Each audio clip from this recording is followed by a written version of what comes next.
उसमें मैंने एक दिन वितरण कर दिया। तो मैंने कहा जब आप एक मूर्ति में प्राण प्रतिष्ठा कर सकते हो तो मरे हुए मुर्दे में प्राण प्रतिष्ठा क्यों नहीं कर सकते? सही बात है, तर्क है ही।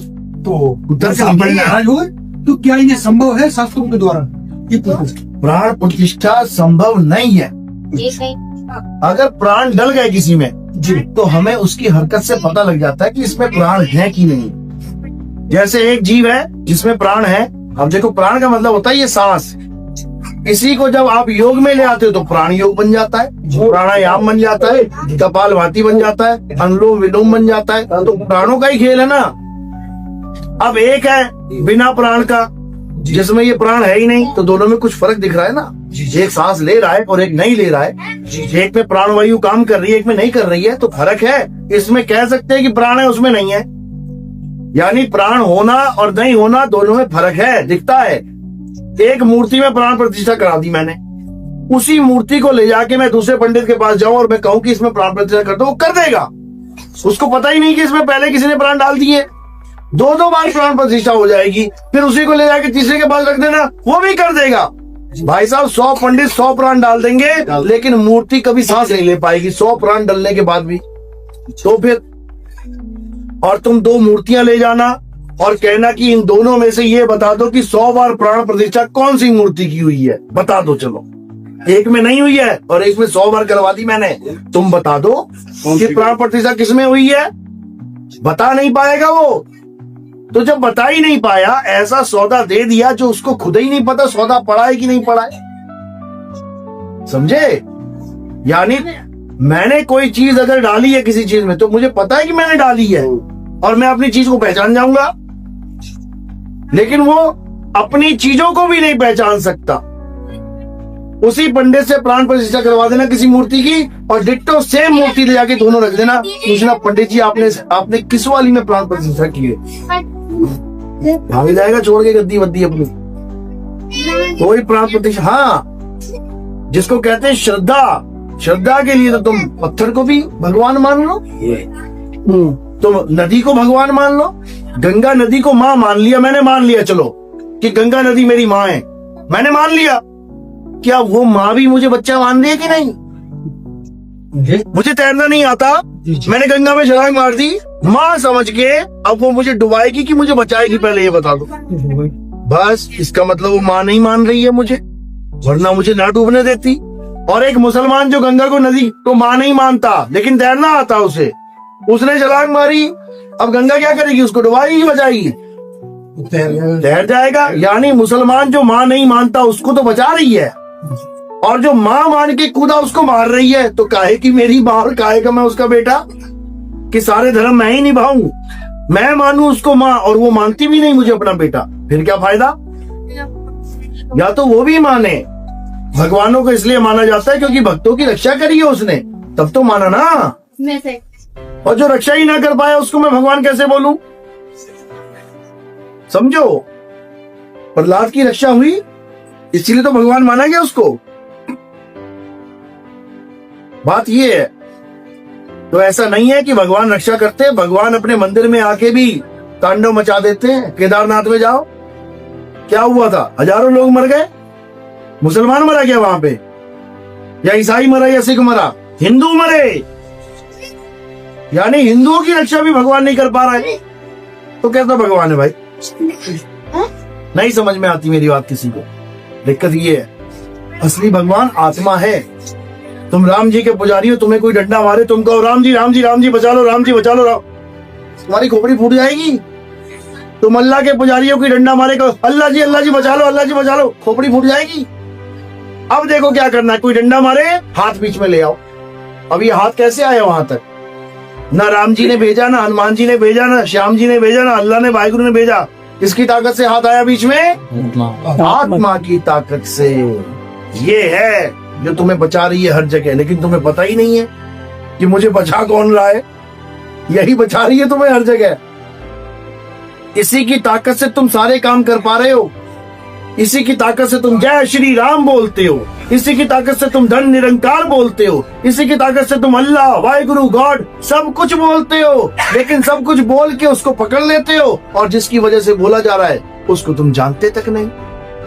तो कैसे कल्याण होगा? एक सवाल और भी। हाँ जी जिस व्यक्ति को कोई परेशानी है, अब वो ये जो मुझे गांव के जैसे ये तांत्रिक होते हैं, ये सियाने जमाने, ये इनके पास जाकर जैसे कोई खेल रहा है, उस पर अगर किसी प्रकार का कोई देवता है और वो खेल रहा है, परेशान है, तो क्या इनके पास जाने से क्या उस समस्या का समाधान हो? कुछ नहीं खेलता, ये भूल जाओ। ये क्या? मुसलमान इतने साल राज कर गए, अंग्रेज इतने साल राज कर गए, एक भी खेलता वेलता ना आया बचाने के लिए। मार मार के लट भूसा भर दिया उनके बेचारों, हैं? एक भी ना आया बचाने के लिए। अब सारे नाच रहे हैं जी। अब क्यों नाच रहे हैं? अब पता है कि कोई मारने वाला नहीं है। अभी डंडे बजने लग जाए ना, तुम्हारे जैसे मेरे जैसी मारने लग जाए इनको, एक भी दरबार नहीं लगेगा इनका। लेकिन तेरे मेरे जैसे को तो डरा के बैठा रखा है इन लोगों ने। एक बीमारी होती है जी। Sleep paralyse. इस बीमारी ने सबसे बड़ा धंधा बना रखा है इन पाखंडियों का। सबसे बड़ा धंधा है ये बाबा लोग का, जो कहते हैं कि भूत प्रेत होता है। बीमारी का नाम है स्लीप पैरालाइज। स्लीप का मतलब होता है नींद, और पैरालाइज का मतलब होता है ये सारे अंग काम ना करना। आदमी सोता है और सोते सोते उसका दिमाग जाग जाता है, लेकिन उसका सारा शरीर सो रहा होता है। केवल दिमाग जागेगा, दिमाग काम करना शुरू कर देगा, आंखें खुल जाएंगी, दिखना शुरू हो जाएगा, महसूस होना शुरू हो जाएगा, लेकिन बाकी कोई अंग नहीं हिलेगा। तुम जोर लगाओगे बचाओ बचाओ, आवाज नहीं निकलेगी। हुआ किसी के साथ? हुआ ना? हाँ। कितने सेकंड के लिए हुआ था? कम से कम 15 से 20 सेकंड। Very good. मैं सो रहा था, क्योंकि ये 15-20 सेकंड से लेके 1 मिनट तक होता है। 1 मिनट बहुत ज्यादा बोल दिया मैंने। 1 मिनट में तुम्हारी हालत खराब हो जाएगी। ये 15 से 20 सेकंड होता है। ऐसा लगता है कोई मुझे उठा दे। पूरा जोर लगा दिया तुमने उठने के लिए, लेकिन उठ नहीं पाओगे, उंगली तक नहीं हिला पाओगे। फिर क्या याद आएगा कि पैर का अंगूठा हिला देता हूँ।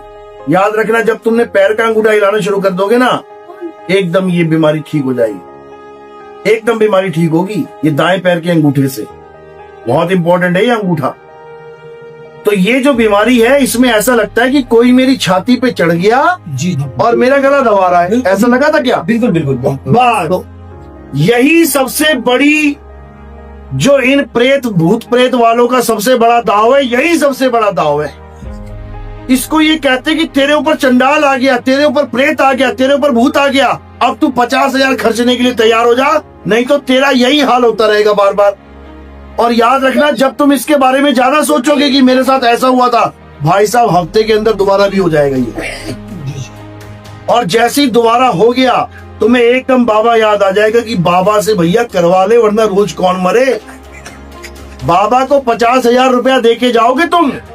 ये गूगल पे सर्च कर लेना, स्लीप पैरालाइज। मात्र 20 सेकंड का खेल है और 20 लाख रुपए बर्बाद कर दिए लोगों ने इस चक्कर में। इतना बुरा हाल है। और बाबा से सब कुछ करवाने के बाद भी ये ठीक नहीं होता। सबसे बड़ी बात है, क्यों? This is natural. ये नेचुरल है, सबके साथ नहीं तो कम से कम 50% लोगों के साथ होता है।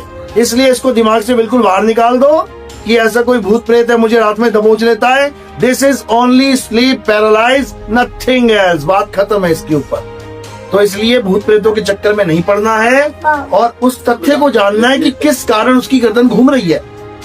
गर्दन तो घूम रही है, कारण क्या है? कारण क्या है?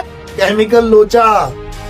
वो एक मानसिक रोगी है, थोड़ी सी ढोलकी बजती है और वो झूमने लग जाता है। जब तुम्हारे घर के पास डीजे बजता है ना, भले तुम ना नाचते हो, पर ये चल ही पड़ता है। क्यों चल रहा है ये?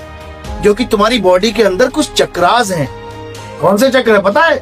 मूल चक्र, स्वाद चक्र, स्वादिष्टान चक्र, कंठ चक्र, हृदय चक्र, आज्ञा चक्र, सहस्रार चक्र। इन चक्रों की अपनी वाइब्रेशंस हैं, इन चक्रों की अपनी आवाज है। जब वही आवाज मैचिंग में आ जाती है जो बाहर से सुन रहे हो तुम, ये चक्र जागरण हो जाता है। उसके बाद you are out of control. उसके बाद तो ये चलेगा, बस गर्दन घूमेगी, बाल घूमेंगे, लोग कहेंगे बाबा आ गया, बाबा आ गया। एक झापड़ मार देना बस कस के, उसी वक्त बाबा भाग जाएगा। 1 सेकंड नहीं लगेगा।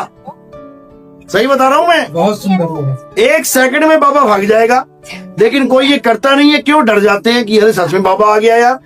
अरे बाबा के पास इतना टाइम नहीं है भाई, वो उसमें आ जाए। जब बाबा अपने शरीर को छोड़ के गया था, अपने शरीर में ना घुस पाया, वो किसी और के शरीर में कैसे घुस जाएगा? अगर कोई प्रेत किसी और के शरीर में घुस सकता होता तो मरते ही अपने शरीर में घुस जाता दोबारा। अपने घर में घुसना आसान है कि दूसरे घर में? अपने तो फिर जब अपने घर में नहीं घुस पा रहा है तो दूसरे घर में क्या घुसेगा भाई? ये सब मानसिक रोगी होते हैं। भूल जाओ इन चीजों को, समझो और अपने आत्मविश्वास में आ जाओ, आत्म ज्ञान में आ जाओ। आत्मा से बड़ा कोई नहीं है भाई, कोई नहीं। हम विद्यार्थी हैं, विद्यार्थी का कार्य होता है पढ़ाई में ध्यान लगाना, अपने परिवार में ध्यान लगाना, बिल्कुल, बस। लेकिन क्या होता है, अक्सर मैंने देखा है 16 से 19 की उम्र में हाँ, पढ़ाई से ध्यान हटकर ये बाहर घूमता है, बिल्कुल, बहुत ज्यादा इधर उधर भ्रमित होता है। अगर पढ़ने बैठोगे नींद आएगी, हाँ। कुछ करोगे मन नहीं लगेगा। लेकिन अगर उसी की जगह फोन चलाओ या बाहर घूमोगे तुम्हारा मन लगेगा। तो अपने मस्तिष्क, अपने मन को हम कैसे अपने कंट्रोल में करें ताकि हम कहीं भी ना जाएं, केवल जो सोचा है वही करें। बहुत बढ़िया। देखो, इसके लिए लिमिटेशंस होती है। जब तक तुम लिमिटेशन में नहीं आए जी, तब तक तुम्हें कभी भी सफलता मिलेगी नहीं। लिमिटेशंस का मतलब होता है करो, लेकिन कितना करो जिसमें तुम्हारा नुकसान ना हो। तुम्हारा किसी के साथ झगड़ा हो गया है, अब तुम उसको गोली मार दोगे तो वो तो गया, साथ में तुम भी गए। यानी तुमने लिमिट को पार कर दिया, तुम भी मारे गए। अब तुम उतना करो जितना तुम भी झेल पाओ, समझे? इसलिए हर काम को करो लेकिन लिमिट में करो। ऐसा नहीं है कि बिना मोबाइल के तुम रह लोगे। जब मोबाइल की आदत पड़ गई है तो कैसे रहोगे? अगर छोड़ दोगे तो सबसे पहले तो तुम ही दुखी हो जाओगी, मेरा मोबाइल दूर हो गया।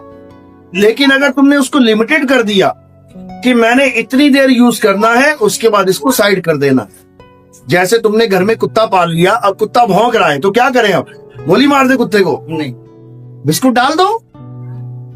बिस्कुट डाला, वो खाने लग गया बिस्कुट, उसका पेट भर गया, अब 5-6 घंटे के लिए शांत हो। बस तुमने यही करना। यानी तुमने हर चीज में लिमिटेशन लगा देनी है। हर कार्य में पढ़ाई करोगे लिमिट में, ज्यादा पढ़ोगे तो पागल हो जाओगे। खेलोगे लिमिट में, ज्यादा खेलोगे तो आवारा हो जाओगे। पूरा दिन खेलते रहोगे तो घर वाले परेशान हो जाएंगे, तो आता ही नहीं है, पढ़ता ही नहीं है। यानी हर काम का बैलेंस बना लो। सबसे अच्छी चीज है बैलेंस। जिसने लाइफ को बैलेंस कर लिया उसने जी लिया। देखिए, ना तो ज्यादा किसी खेल कूद में है, ना ही ज्यादा कहीं घूमने में, वो अपने घर में रहते हैं लिमिट।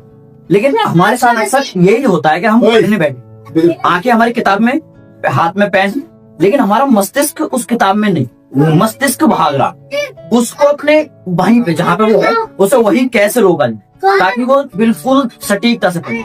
ज्यादा देर नहीं, थोड़ी देर पढ़े, लेकिन बिल्कुल ध्यान से। उस ध्यान को केंद्रित कैसे करें? उस ध्यान को केंद्रित लोग तो कहते हैं मेडिटेशन से, हम उसको भी नहीं मानते जी कि मेडिटेशन करने से ध्यान केंद्रित होता है। मेडिटेशन करने से क्या होता है कि तुम्हारा जो अपना ध्यान है, यानी तुम जहाँ पर मेडिटेशन करना चाहते हो वहां पर रुक जाएगा। लेकिन इसका मतलब ये नहीं कि बाहर की चीजें याद नहीं आएंगी। मैं फिर कह रहा हूँ, हर चीज बैलेंस करनी पड़ेगी। बैलेंस। अगर तुम ज्यादा देर अपना ध्यान नहीं किताब में लगा सकते तो जितना देर लगा रहे हो उतने में अपने आप को 100% दे दो। बस मैं ये नहीं कह रहा कि 10 घंटे पढ़ो, तुम 1 घंटा पढ़ो, लेकिन 1 घंटा ऐसा पढ़ो कि उसमें 100% दे दो उसमें। यानी अपने मन को समझाना पड़ेगा तुम्हें कि भाई मैं तुझे ये नहीं कह रहा कि तू मत जा, लेके जाऊंगा तुझे, चिंता मत कर, क्योंकि यही तो है जो तुम्हें घुमा रहा है। ये मन ही है तुम्हें घुमा रहा है। इस मन को अपने बच्चे की तरह इसको कंट्रोल करना है, तुम्हें बैलेंस में लेके आना है।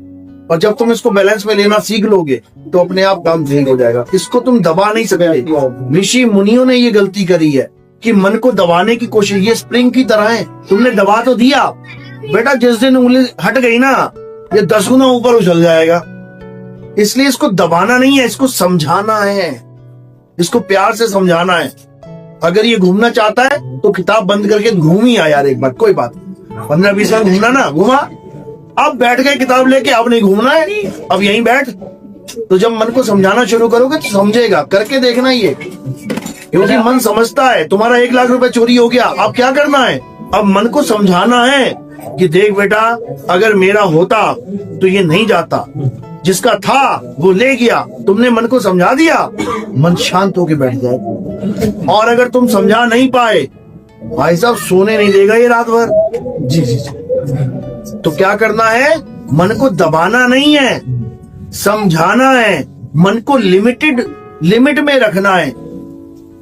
या समझ लो, क्योंकि मन तो सबके साथ है ही है ना। आज जितनी भी जेलें भरी हैं, क्यों भरी हैं पता है? मन के कहने। वो खुद कहते हैं, अरे जज साहब क्या बताऊं, वो 5 मिनट का जो गुस्सा था ना, अगर वो मैं रोक लेता तो मुझे सारी उम्र जेल में ना पड़ा होना। बताओ, 5 मिनट अगर तुम रोक लो मन को, यानी समझा लो। किसी ने तुम्हें गाली दी, तुम्हारे पास पिस्टल लगी हुई है, पिस्टल है तुम्हारे पास, किसी ने तुम्हें गाली दी और तुमने पिस्टल मार दी, गोली मार दी, गोली मार दी ना, उसको तो मारा, तुम भी गए काम से। अब केवल मन को समझाना है। किसी ने तुम्हें गाली दी, तुम क्या समझाओ, अबे तू शुक्र मना गाली दी, अगर तुझे पत्थर मार देता वो तो तेरे चोट लगती। क्या गाली से तुझे चोट लगी? नहीं लगी। तुम ये बताओ कि 100 कोड़े खाना मंजूर करोगे या 100 गाली सहना? क्या आसान है? गाली सहना, क्योंकि कोड़े सामने दिख रहे हैं ना इसलिए। लेकिन एक गाली नहीं सह पाओगे, बाहर वालों दे दे कोई, क्योंकि कोड़े गायब है उस वक्त। हाँ। कोड़े हैं लेकिन गायब है। कोड़े कब होंगे? जब उस बंदे को तुम सिर पे पत्थर मार दोगे, उसके बाद कोड़े मिलेंगे तुम्हें, आजा बेटा थाने में, उसके बाद कोड़े पड़ेंगे। इसलिए अगर इस दुनिया में सबसे आसान है कुछ सहना, तो कटु वचन सहना आसान है, लेकिन कोई सह नहीं पाता। कौन सहता है इसको? केवल साधु सह सकता है। समझ लो, खोद खाद धरती सहे और काट छाट वन राय, कटु वचन साधु सहे और से सहाना जाए। समझ लो, सबसे आसान है मैं तुम्हें गाली दूं और तुम सुन के अनदेखा करके अपने रास्ते चले जाओ। कितना आसान है, ना झापड़ मारा, डंडा मारा, ना पत्थर मारा, नो प्रॉब्लम। लेकिन सबसे ज्यादा प्रॉब्लम ही यही है, तूने ऐसे कैसे कह दिया, बस यही है। तो तुमने किस पे ले ली ये बात? दिल पे ले ली, मन पे ले ली। मन को समझाना था, अरे कोई बात नहीं, गाली तो दी है, कोई बात नहीं, कल को फिर माफी मांगेगा कि भाई साहब गलती हो गई। आज सिर पे फोड़ दूं उसके तो माफी भी ना मांग पाएगा वो, इसलिए मौका दो उसको माफी मांगने। जब आपकी कृपा से एक और प्रश्न, हाँ, मनुष्य का सबसे बड़ा सत्य क्या है? ये पूरा सत्संग यही करने में बिता दिया था कि सबसे बड़ा सत्य क्या है। आत्मा के अलावा कोई सत्य नहीं है। और जो कहते हैं सबसे बड़ा सत्य है कि मौत ही सबसे बड़ा सत्य है, मौत सबसे बड़ा झूठ है। सबसे बड़ा झूठ अगर कोई है, सबसे बड़ा स्कैम इस दुनिया में कोई है, वो मौत है कि तू मर जाएगा। सबसे बड़ा झूठ है, क्योंकि मैं अविनाशी हूँ, ईश्वर अंश जीव अविनाशी। वो खुद कह रहे हैं कि तू अविनाशी, और मैं अपने आप को मारने में लगा हूं कि मैं मर जाऊंगा, मुझे बचा लो। अरे तू कभी नहीं मरेगा, क्योंकि तू निरंकार है। समझो, तू ही निरंकार है। चलो बोलिए परमपिता परमात्मा की जय।